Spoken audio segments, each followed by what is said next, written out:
വെളിപ്പാട് അദ്ധ്യായം 21. ഞാൻ പുതിയ ആകാശവും പുതിയ ഭൂമിയും കണ്ടു. ഒന്നാമത്തെ ആകാശവും ഒന്നാമത്തെ ഭൂമിയും ഒഴിഞ്ഞുപോയി, സമുദ്രവും ഇനിയില്ല. പുതിയ യെരൂശലേം എന്ന വിശുദ്ധ നഗരം ഭർത്താവിനായി അലങ്കരിച്ചിട്ടുള്ള മണവാട്ടിയെപ്പോലെ ഒരുങ്ങി സ്വർഗത്തിൽ നിന്ന് ദൈവസന്നിധിയിൽ നിന്നു തന്നെ ഇറങ്ങുന്നത് ഞാൻ കണ്ടു. സിംഹാസനത്തിൽ നിന്ന് ഒരു മഹാശബ്ദം പറയുന്നതായി ഞാൻ കേട്ടത്, ഇതാ, മനുഷ്യരോട് കൂടെ ദൈവത്തിൻ്റെ കൂടാരം. അവൻ അവരോട് കൂടെ വസിക്കും, അവർ അവൻ്റെ ജനമായിരിക്കും. ദൈവം താൻ അവരുടെ ദൈവമായി അവരോട് കൂടെയിരിക്കും.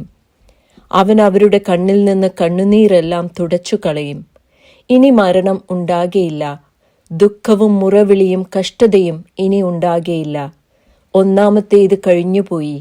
സിംഹാസനത്തിലിരിക്കുന്നവൻ, ഇതാ, ഞാൻ സകലവും പുതുതാക്കുന്നു എന്ന് അരുളി ചെയ്തു. എഴുതുക, ഈ വചനം വിശ്വാസയോഗ്യവും സത്യവുമാകുന്നു എന്നും അവൻ കൽപ്പിച്ചു.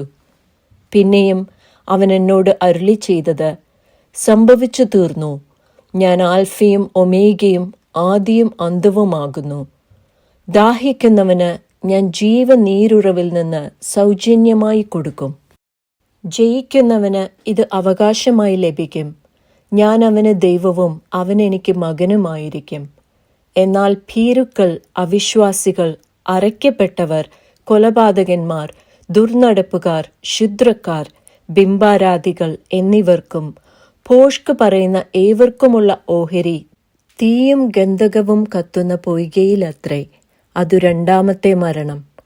അന്ത്യബാധ 7 നിറഞ്ഞ 7 കലശമുണ്ടായിരുന്ന 7 ദൂതന്മാരിൽ ഒരുത്തൻ വന്ന് എന്നോട്, വരിക, കുഞ്ഞാടിൻ്റെ കാന്തയായ മണവാട്ടിയെ കാണിച്ചു തരാം എന്ന് പറഞ്ഞു. അവൻ എന്നെ ആത്മവിവശതയിൽ ഉയർന്നൊരു വൻമലയിൽ കൊണ്ടുപോയി. യെരൂശലേം എന്ന വിശുദ്ധ നഗരം സ്വർഗത്തിൽ നിന്ന് ദൈവസന്നിധിയിൽ നിന്നു തന്നെ ദൈവ തേജസ്സുള്ളതായി ഇറങ്ങുന്നത് കാണിച്ചു തന്നു. അതിൻ്റെ ജ്യോതിസ് ഏറ്റവും വിലയേറിയ രത്നത്തിനു തുല്യമായി സ്ഫടിക സ്വച്ഛതയുള്ള സൂര്യകാന്തം പോലെ ആയിരുന്നു. അതിന് പൊക്കമുള്ള വൻമതിലും 12 ഗോപുരവും ഗോപുരങ്ങളിൽ 12 ദൂതന്മാരുമുണ്ട്. ഇസ്രയേൽ മക്കളുടെ 12 ഗോത്രങ്ങളുടെയും പേർ കൊത്തിയിട്ടുമുണ്ട്.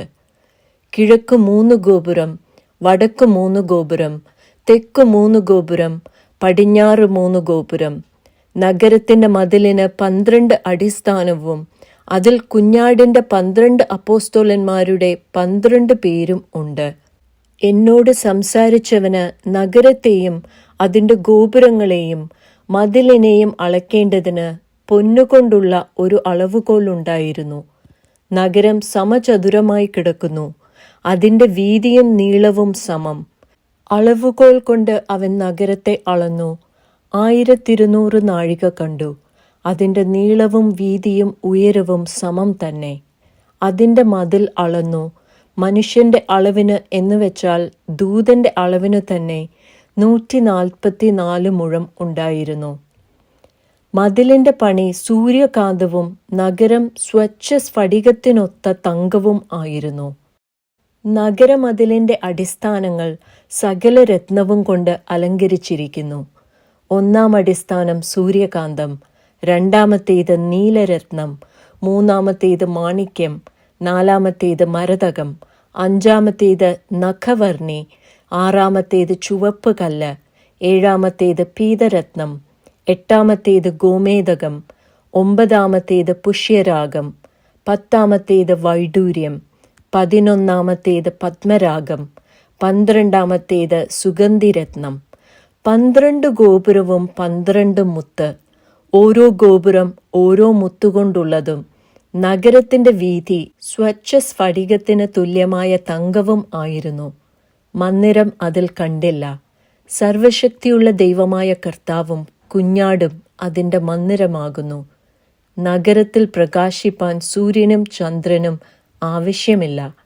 ദൈവ തേജസ് അതിനെ പ്രകാശിപ്പിച്ചു. കുഞ്ഞാട് അതിൻ്റെ വിളക്കാകുന്നു.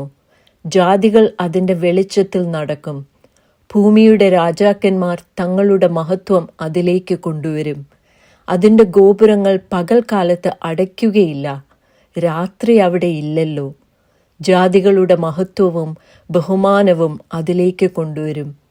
കുഞ്ഞാടിൻ്റെ ജീവപുസ്തകത്തിൽ എഴുതിയിരിക്കുന്നവരല്ലാതെ അശുദ്ധമായത് യാതൊന്നും മ്ലേച്ഛതയും ഭോഷ്കും പ്രവർത്തിക്കുന്നവൻ ആരും അതിൽ കടക്കയില്ല.